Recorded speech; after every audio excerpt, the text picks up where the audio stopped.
आहे महाराष्ट्रातील सर्वात जलद news network Maharashtra police news 24। नमस्कार, महाराष्ट्र पोलीस न्यूज चॅनलमध्ये आपल्या सर्वांचं स्वागत आहे।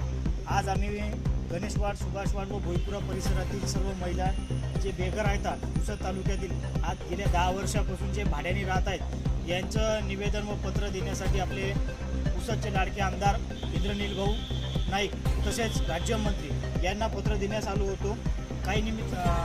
काही कारणानिमित्त भाऊ मुंबईला गेलेली अशी माहिती मिळाली। यांच्या कार्यालयातून आम्ही सही शिक्का व पत्र मिळवलेलं आहे। इथे सोमवारी इंद्रनील भाऊ नाईक साहेबांसमोर पत्र जाईल व याच्यावर चौकशी होईल। तर आमची अपेक्षा आहे की तात्काळ भाऊने याकडे लक्ष द्यावं आणि जे बेघर महिला गेल्या 10 वर्षापासून बेघर आहेत व भाडे भरू परेशान आहेत, आता यांची सीमा संपलेली आहे, सहनशक्ती संपलेली आहे। तरी मी राज्यमंत्री व लोकसभा खासदार तसेच जिल्हाधिकारी साहेब यांना नम्र विनंती करतो की यांचा समस्या तात्काळ निपटावी।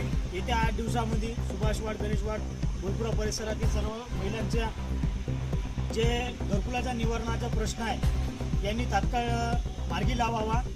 नगरपालिकेला, प्रशासनाला, शासनाला तसे आदेश द्यावे, पत्र जारी करावे, तात्काळ निधी मंजूर करून आणावे आणि यांची समस्या तात्काळ दूर करावी। येत्या 8 दिवसामध्ये आदरणीय इंद्रनील नाईक साहेब तसेच खासदार साहेब व जिल्हाधिकारी साहेब यांनी या गोष्टीची गंभीरता लक्षात घेऊन यांना तात्काळ यांच्या हक्काचं घर जिथे कुठे देतील किंवा यांनी शोधला असेल तिथं देतील, तिथं त्यांना स्थायिक करून द्यावं। येत्या बरसातीच्या अगोदर यांच्या घराचा प्रश्न जे आहे हे तात्काळ मार्गी लावा अशी यांची इच्छा आहे। गणेशवाड, सुभाषवाड आणि भोईपुरा परिसरातील व पुसद तालुक्यातील महिलांची तुम्हाला काय पाहिजे? मला तुमच्या हक्काचं घर पाहिजे, बरोबर? आता यांची मागणी अशी आहे की यांना हक्काचं घर पाहिजे।